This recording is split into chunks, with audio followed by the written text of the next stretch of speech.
In this video, I'm going to show you how to loop a Instagram story, and this method will be same for both Android and iOS.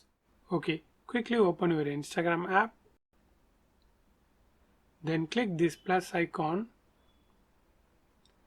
and switch this to story.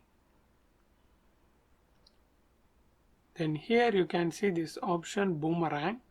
Just click that. Now tap this infinity button. That's it. Now you successfully recorded your Instagram loop video. Now just post this. That's it.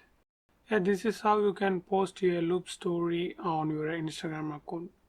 I hope this video helps you. If it really helps, means leave a like and share this video with your friends and neighbors. Thanks for watching.